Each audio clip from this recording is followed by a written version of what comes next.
We appreciate you being here today. My name is Keith Bystrom. I'm a retired attorney, but I'm on the board of Humanities, Nebraska, and I'm real pleased to see everybody who's come out. This has been a wonderful day and a half so far, and I know this will be equally as good as the other presentations. This afternoon's session is entitled, "Whom Shall We Welcome? Immigration and the Politics of Inclusion and Exclusion in Post-War America." It's presented by Dr. Danielle Battisti. She's an associate professor of history at the University of Nebraska at Omaha, where she specializes in immigration and ethnic history. Her new book, "Whom Shall We Welcome? Italian Americans and Immigration Reform," examines both liberal and conservative elements of Italian American efforts to influence American immigration policies in the 1950s and 60s. And I'm sure it'll be an interesting topic as we deal with immigration issues, probably as I was talking earlier, every decade in the history of our country. So please welcome Dr. Battisti. Thank you. I did one of these Chautauqua Institutes 2 years ago. I'm so glad we're doing them again, and we're out and about and having these conversations in person. And I want to thank all of you guys for coming today. I know it's raining, or was raining, but you know, anyone who makes the choice to get into a library in August and learn on a Saturday, you know, you're okay in my book. So thanks for coming. So when you came to this seminar today, this weekend on the 1950s, probably immigration wasn't the first thing you thought you were going to hear about. It's not necessarily the topic that we associate with this decade or think about, right? And rightly so for some reasons, because immigration in the United States is at a pretty historic low point in the 1950s, if we take a look at this graph, right? And there's plenty of reasons why this is the case. Just very quickly, you know, we're coming in the 1950s on the heels of a global Great Depression, and if people don't have money to migrate, you know, that's logistically impossible. Immigrants are usually not the poorest of the poor. They're usually people with some money in their pockets, some social capital, some hope for progress in the future, right? Naturally, we don't see a lot of migration when there's hope to get a job somewhere else. When we have policies that don't encourage migrants to come if your own citizens are unemployed, right? We also have the outbreak of World War II in this period leading up to the 1950s, which means that men are on battlefields rather than on ships crossing the Atlantic or the Pacific. Men are in factories, women are in factories, and oceans are dangerous for travel. Even some land routes are dangerous for travel. You know, there are national security concerns between the U.S. and Mexico in this period, right? So wars usually prevent regular flows of economic migration. And then I alluded to the fact that, you know, during the Great Depression, the United States isn't saying, hey, migrants, we're open for business, but there are emigration laws in a lot of countries in this period that are preventing people from leaving their homelands. The Soviet Union is controlling migration. Mussolini is telling Italians to move to Libya and Ethiopia and become the mothers and fathers of colonies, not come to New York City. We've got similar sort of restrictions on migration in places like Germany, etc., right? So at first glance, we might ask ourselves the question, why are we talking about immigration in the 1950s? But what we're going to do today is to look beneath the surface of what's going on in the 1950s to understand how we get from here to here, right? A lot of the changes that start to happen come out of this decade, right? So we're going to talk about what leads to a drastic overhaul in our immigration laws, which happens in 1965. The country fundamentally reshapes how we govern migration, and that doesn't just happen poof overnight in 1965. It's a decades-long process, which I write about and you'll hear more about today. So I want to talk about that, and I also want to talk about sort of migration in a more, in a larger context of American politics, about what's going on internationally, globally, etc. Right? So let's keep that in mind today as we move forward. To start our discussion, we have to back up a little bit, backtrack from 1950, and we're going back to a pivotal year in immigration history of 1924. Does anyone know what's so crucial about 1924? And we're coming up on the centennial of this moment, so you might hear a little bit more about it in the news in the near future. Any guesses? Chinese exclusion? Chinese exclusion comes in 1882, and it builds to something we're going to get in 1924. Close? No? My Okay. mom was born in So 1924 is the moment when we get the first federal comprehensive national immigration policy, right? We have a relatively open gate until 1924, but it's closing bit by bit on racial groups like the Chinese, impoverished peoples, anarchists, polygamists. There are various things that are put on the books. Literacy tests, which you would think would be guarding against uneducated peoples, but they actually have a racial element to it. I can talk about that as we go on. So in 1924, the country passes this law, Congress passes the law, it's the first of its kind. It's called the National Origin System. And it is the outgrowth of a long movement that begins in the 1880s, really, to start to restrict immigration to the United States in a systematic fashion. So why do we have this, this movement? Well, this is sort of the era, the Ellis Island era in popular imagination, where millions of immigrants are coming to the United States every single year, predominantly from Europe. There are some Asian immigrants as well, but this is overwhelmingly a European migration wave at about the rate of 1 million per year. There are 36 million immigrants in total that come to the United States from 1880 to the 1920s, making up about a quarter of the population when you count their children, right? Immigrants and their children.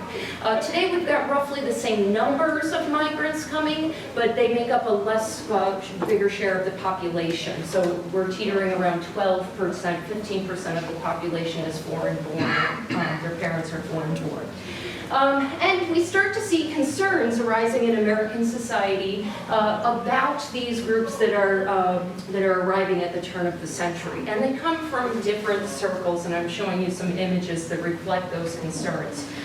You've got segments of the population who have concerns about labor competition, the tried and true message that immigrants are taking our jobs. That foreign-born workers are driving down American wages because they will work in worse conditions for less money, and I'm out of work because of that, right?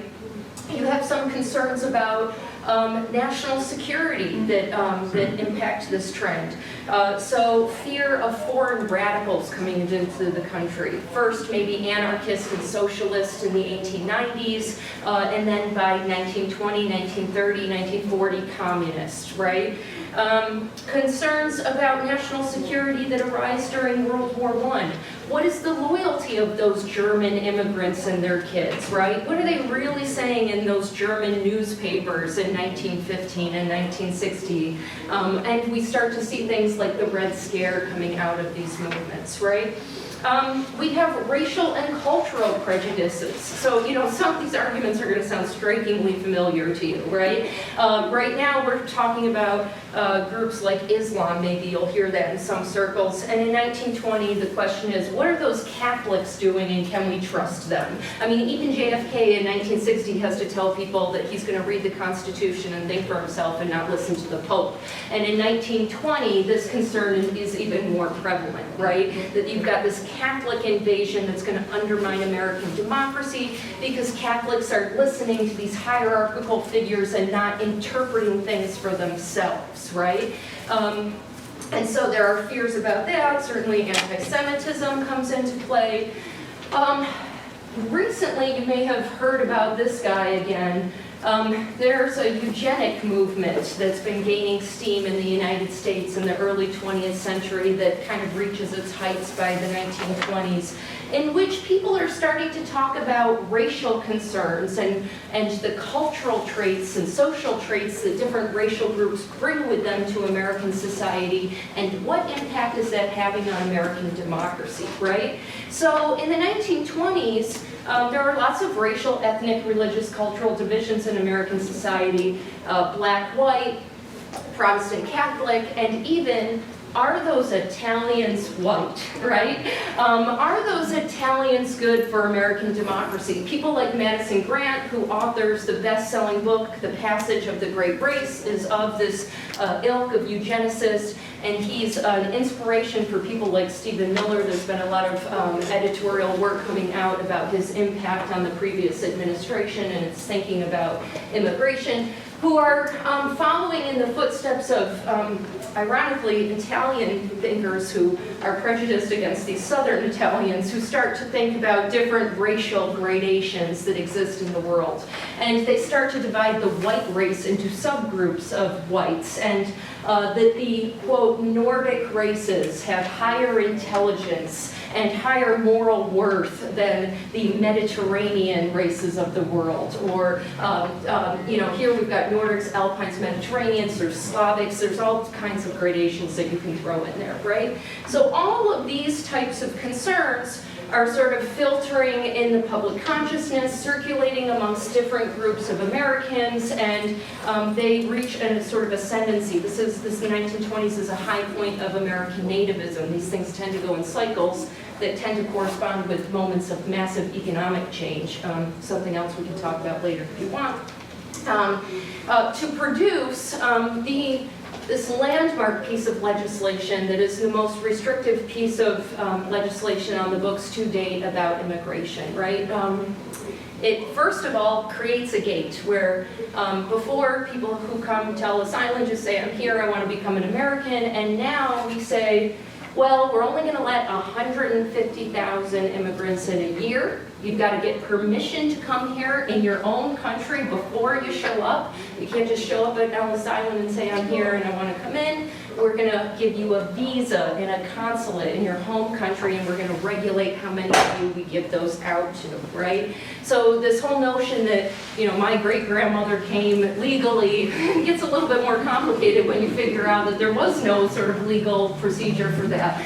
And so you give out visas that are assigned to certain countries, and the National Origin System gave the lion's share of those visas to countries that went in this sort of red area of the world, right? And so this was done by using the population of what was recorded on the census before a bunch of immigrants started coming to the United States. It's 1924. One would think you might use the 1920 census to figure out who should come, and instead Congress uses the 1890 census, and so that's not an accident, right? So most immigrants were still from Western Europe in that period, which means that Great Britain, Ireland, and Germany get over 100,000 of those 150,000 quotas every year. And a country like Italy, like Poland, gets about 5,000 a year, and countries like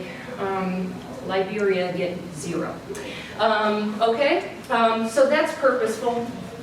Chinese immigration was already on the books. Japanese immigration had largely been banned, and this law reaffirms those things and widens it to include a ban on all Asian immigration and some other things. It creates the border patrol, this type of stuff. So there's no doubt that this is a racist piece of legislation. It was past during an era when racist laws are normative. In 1924, Jim Crow laws governed all aspects of life in the South. De facto segregation was normative in pretty much every other area of the country. Anti-Asian sentiment was extremely prevalent on the West Coast.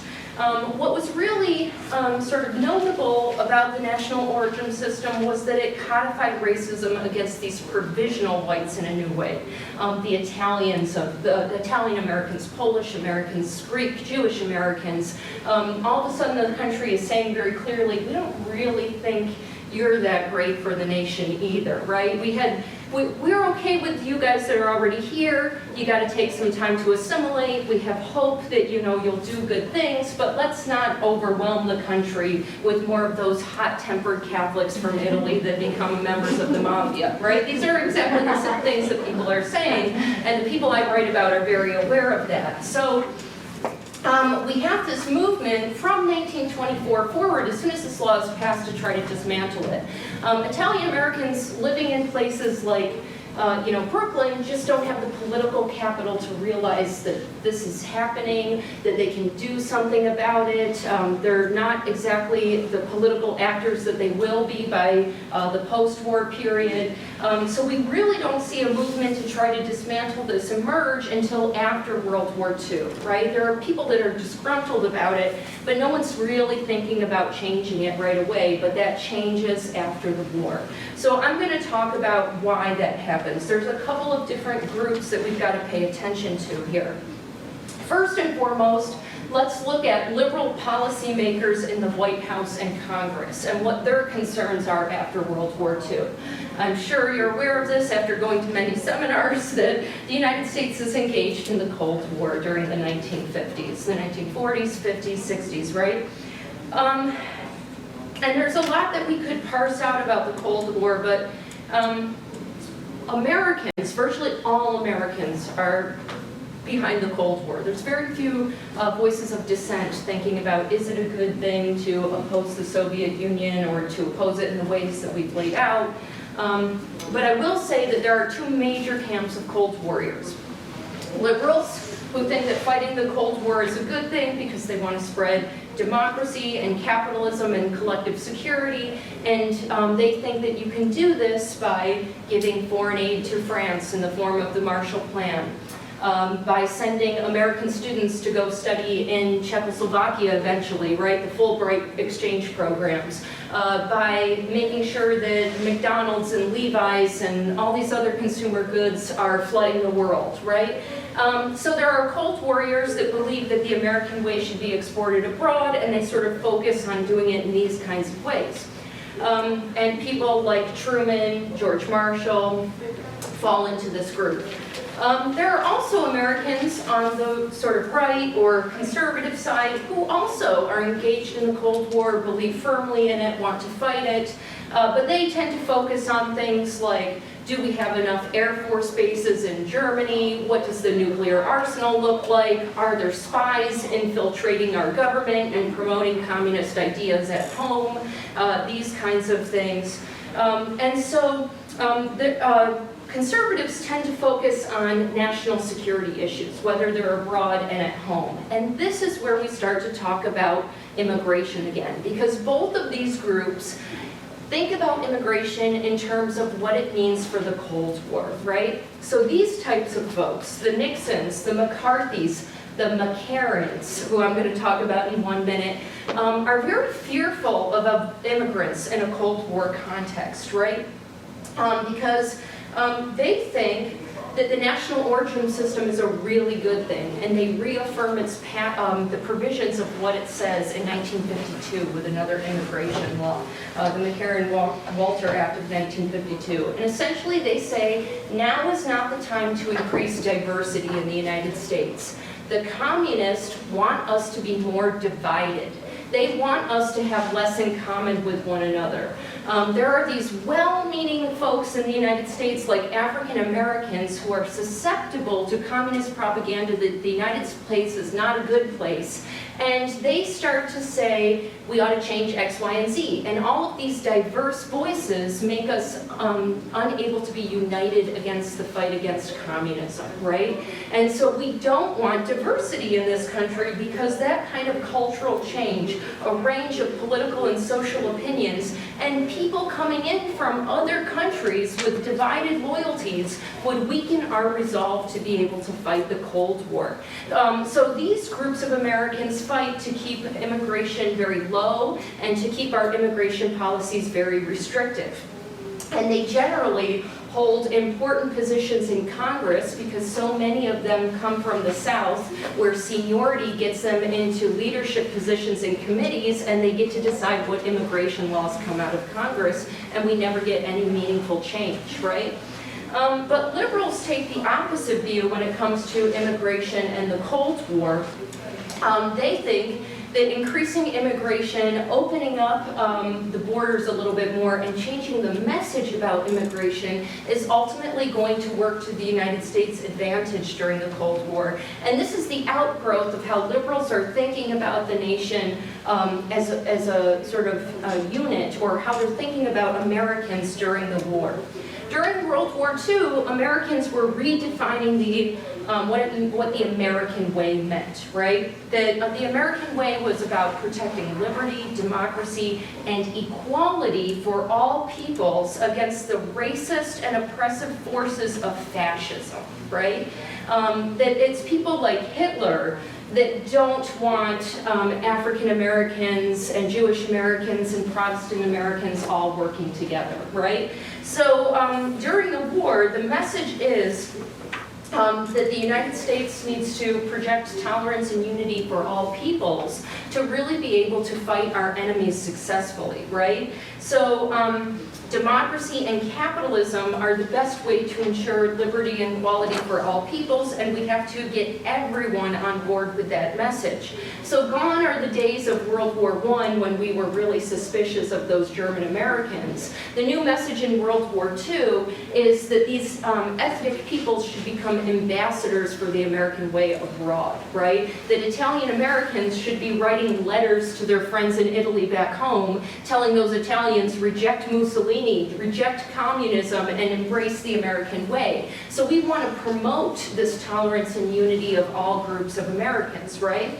The other thing is we have to show the world that we are not racist, right? Because Truman is trying to convince, say, the Koreans to adopt democracy, right? And how can you convince people in South Korea or North Korea to adopt capitalism and democracy and to emulate the American way when you have immigration laws on the books that say Koreans not welcome, right? And so there are liberal policymakers that understand this. Truman is one of them. And out of practical reasons, he says we have to do something about our immigration laws because they are hurting our foreign policy objectives during the Cold War, right? So Truman calls this to the nation's attention. He tries to get Congress to do something about immigration by calling a presidential commission to study what should be done. The name of that presidential commission is Whom We Shall Welcome, which is where I get the awkward title of this book. He's talking about how we need to have immigration laws that reflect the notion of equality that we believe in the United States. And it's part and parcel of what he's slowly trying to do on civil rights as well. And so, he's leading the charge in this kind of change, but as I said, there are conservatives in Congress that are really keeping these kinds of legislative changes off the docket. So when Truman and some other liberal policymakers see that they're not going to be able to overhaul the national origin system, he says we can do some other things to liberalize immigration and show the world we're not so racist and maybe achieve incremental change. So Truman can do some things as executive-in-chief that he has a little bit more leverage on. So he gets the country to focus on things like displaced persons and refugees, because this is something where executive power has some reach, right? The other thing is that there's sort of a political practicality to this. Who can say no to refugees? Sadly, we know the answer to that today. But in 1948, there are European refugees pulling at the heartstrings of European Americans, right? Italian Americans are the largest white ethnic group in the United States. followed by German Americans. There are plenty of displaced persons coming from these countries, living in DP camps. There are war orphans that we start to see international adoption emerging in this period. And we have Jewish Americans very actively intervening on the behalf of displaced persons and refugees in their community in Europe, right?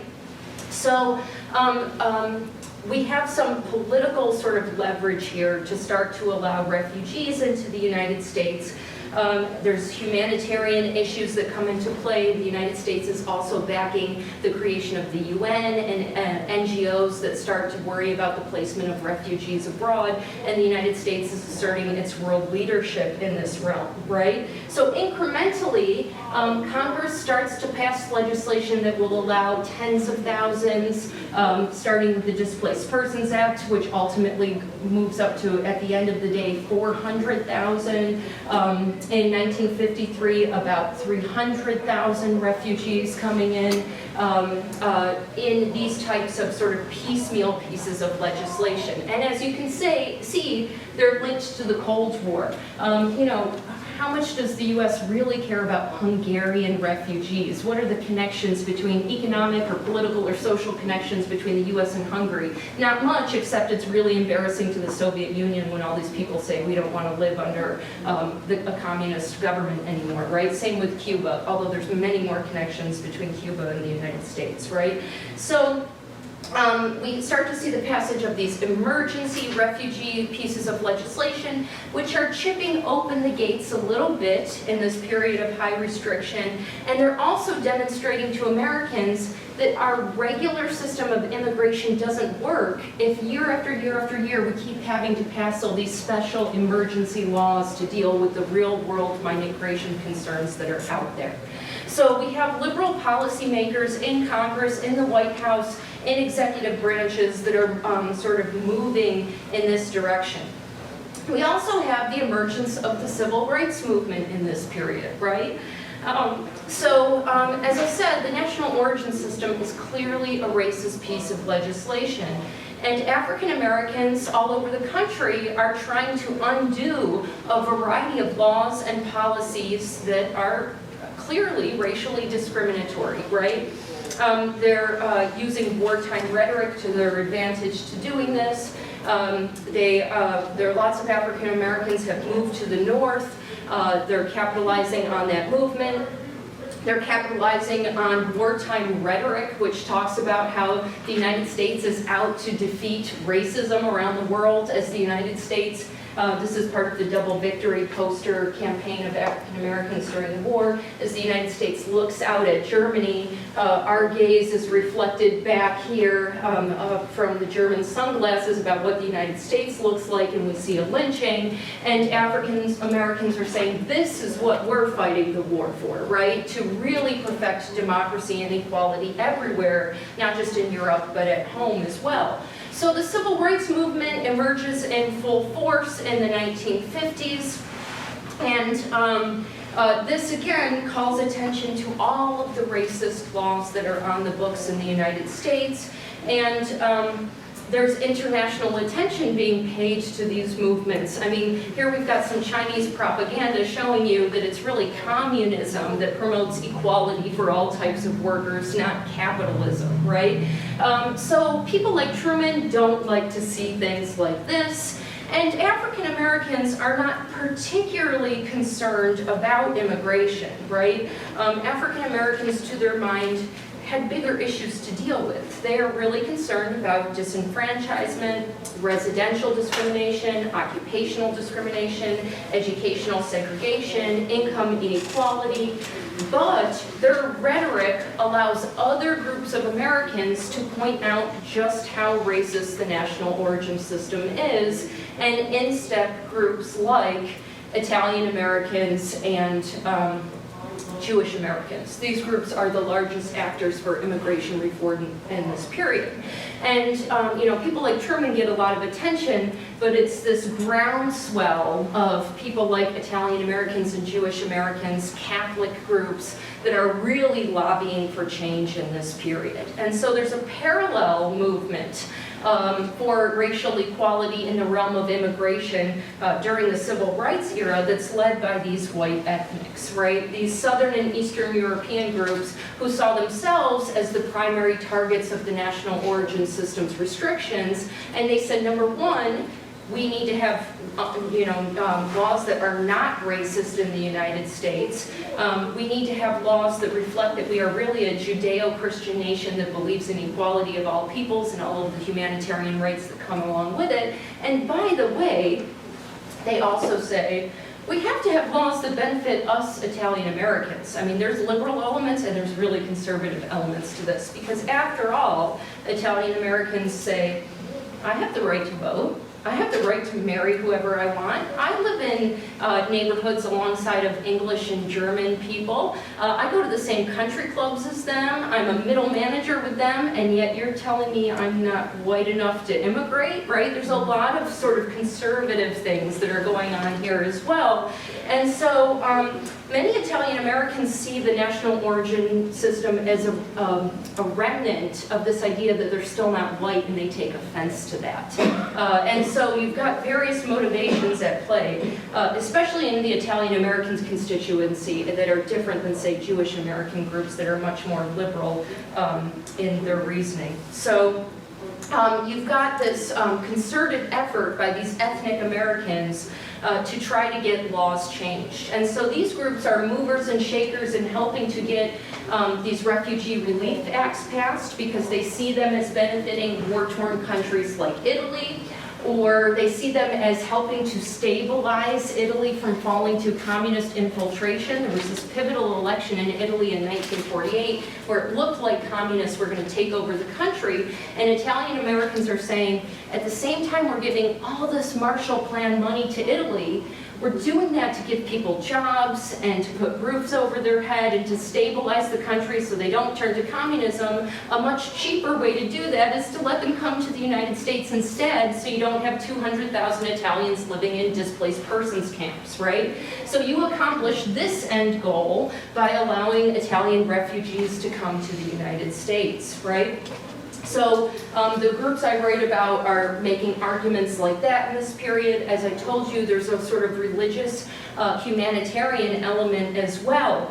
And this to me is so fascinating, because with the rise of the religious right, we really forget about the liberal elements of religious reform in the 1950s and 60s.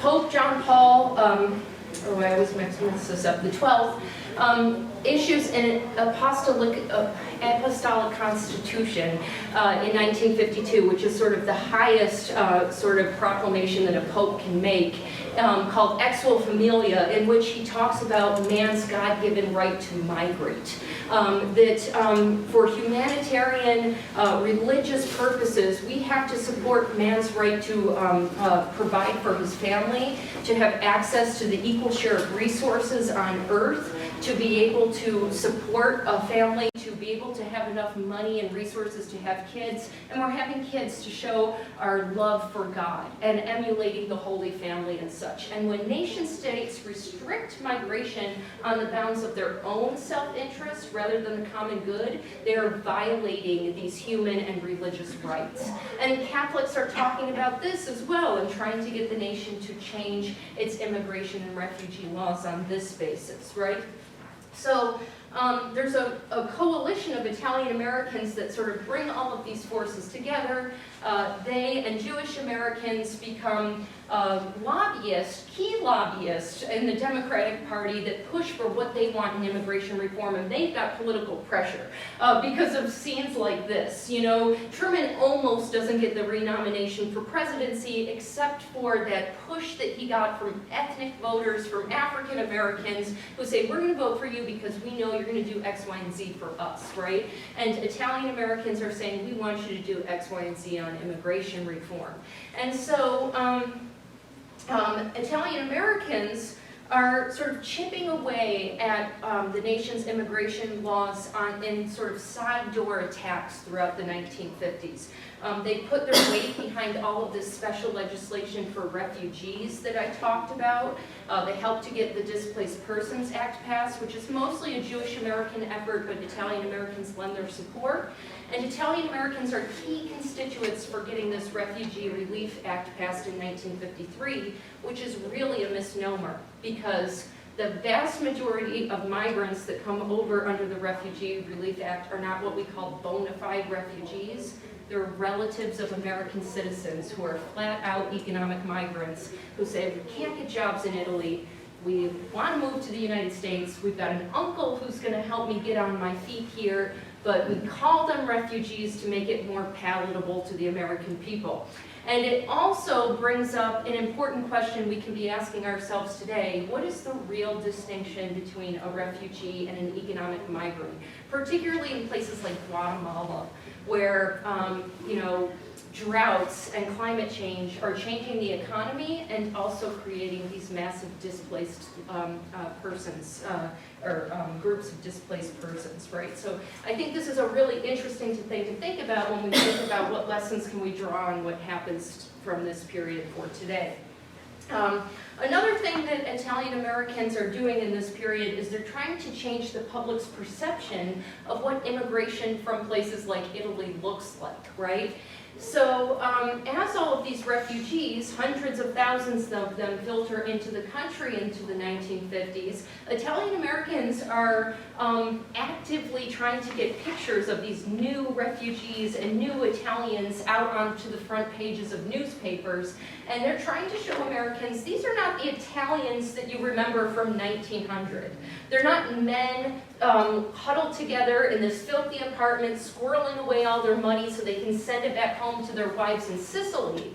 They're families that want to grow the American economy, that want to work at places like Kodak, like my grandfather did, who came under this program, and he's right here. They want to build up our economy, and they want to become consumers with purchasing power that are going to grow this economy as well. So there's this massive public relations campaign that Italian Americans are conducting to make sure that Americans understand that these new migrants are going to be good immigrants, right? And there's a little bit of conservatism here. They're not saying things like Pope Paul XII is, that people have a right to migrate. They're saying you can trust these migrants, right? They're going to be good, upstanding citizens. You don't have to be worried about them, right? So they really play up the fact that they're going to place migrants in jobs. So the groups I write about make sure that all of these refugees have sponsors for middle class, occupationally based work, because most Italians in the 1950s don't have they're not high-skilled migrants with educations. They're not physicists and doctors and such, but maybe they have a trade skill and that's their route into the middle class in the United States, right? So they do these types of programs. There's this one program to transplant these Italians with experience of growing grapevines and moving them into South Carolina where soil has been exhausted, and they're trying to transplant the wine industry there, and it fails miserably. But they try anyway. And the Catholic Church is involved in this one because the tagline is it brings people without land to land without people, and it's in the vein of this Pope John Paul idea that we have to share the world's resources more equitably with one another. So there's this intense public relations campaign that's going on all throughout the 1950s. And it really gets a boost with the civil rights movement picking up full steam in 1963 and 1964, and those more conservative elements of white ethnic campaigning fall to the backside, and white ethnics all of a sudden are saying once again, oh, we believe in equality for everyone, and we need immigration laws that reflect that full equality. So they make a push for changing the national origin system, and they get it in 1965. This is LBJ signing that new immigration law in front of the Statue of Liberty in 1965. So when we think of major pieces of civil rights legislation, we think of the Voting Rights Act of 1963, the Civil Rights Act of Civil Rights Act of 63, Voting Rights Act, 64, Voting Rights Act of 65, and the Immigration and Citizenship Act of 1965. Because in an era of the civil rights movement, you cannot have that national origin system on the books. And so while the change in immigration laws doesn't come out of the civil rights movement, it is facilitated by the civil rights movement in many ways. It gives these white ethnics and religious groups the ammunition that they finally needed to get their campaign over the finish line. And what results from this change in 1965 is that we now have immigration laws, which we still largely, this is the blueprint for our immigration system today, that are not based on where you were born or what racial or ethnic or religious group you come from, but are you related to an American citizen, which has this sort of family kind of economic and moral connection to it. Do you have a skill that will grow the U.S. economy, right? Is there an occupational need that you fulfill in the economy, both racially neutral elements in theory? There's also a permanent provision for refugees, but this gets super confusing, especially as we build refugee laws onto that in the 1980s and forward, and when we add discretionary power of the president and things like that. So, you know, I am condensing a whole lot of information here, but the point is, one of the outgrowths of what's happening in the 1950s, because of both the Cold War, the Civil Rights Movement, and this unsung story about the concerns of white ethnic and religious groups in the United States, is that we have this major overhaul of a racist immigration system to an arguably more equitable and humanitarian one, and that has fundamentally reshaped the nation. This is the law that opened up the United States to the world. And when lawmakers passed it in 1965, they either told their constituents or they truly believed that immigration would still really come from Europe, because some could not fathom that people from China or Korea would want to immigrate to the United States. Some just said this to people. But it is really the law that globalizes U.S. immigration. So again, I know I've talked and put a lot of information in here for a long time, but I got to stop myself. So I would love to have a discussion with all of you.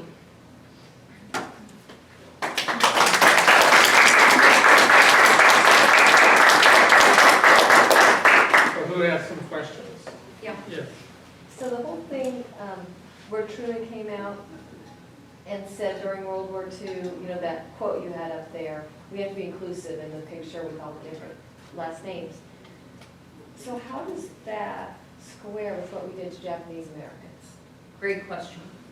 So the whole idea about the American way, about tolerance and unity for all groups, is always stronger on paper than it is in practice.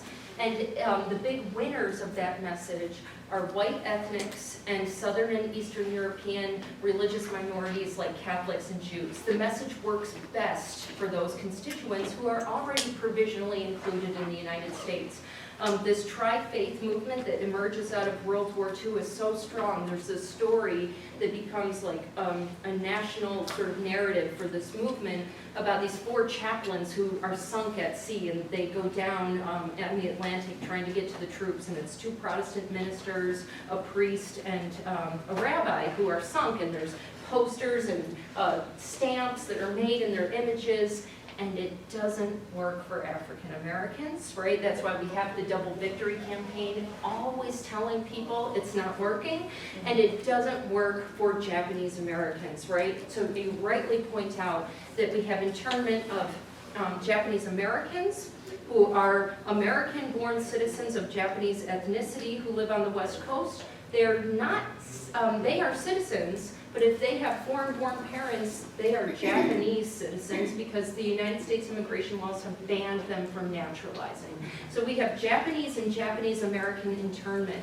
And Japanese Americans are, and it's accepted in the name of national security. Oftentimes in the name of national security, Americans will allow for the civil liberty violations of groups of Americans on that basis, right? And it's a different era. It's the era of Jim Crow America, of the national origin system America. And so Japanese Americans are faced with the decision, Do we try to resist internment?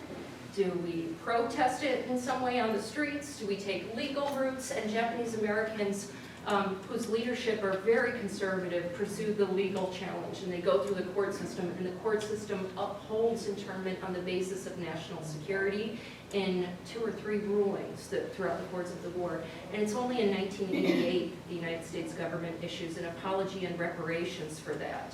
So, I mean, it's a great question because it points out the limitations of this messaging, right? And it's a limitation that Americans are very aware of during both World War II and the Cold War.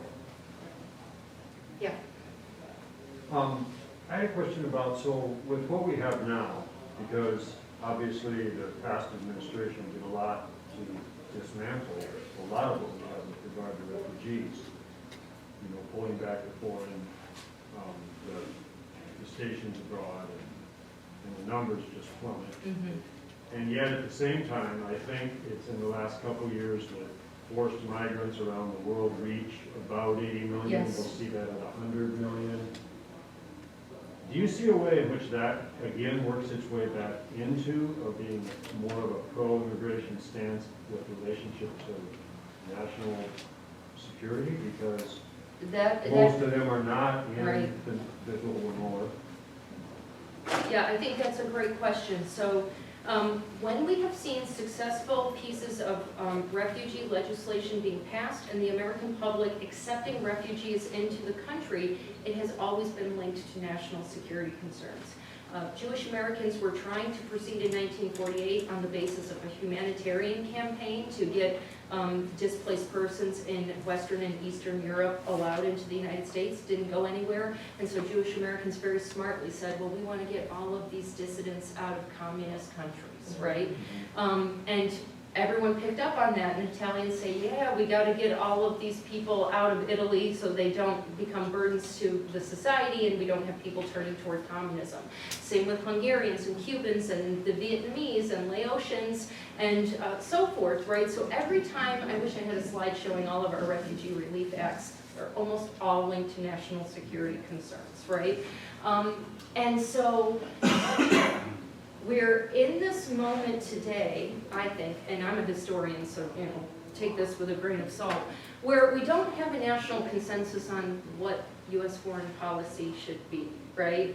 We're in this post-Cold War, post-9/11 moment, and what constitutes a threat to national security.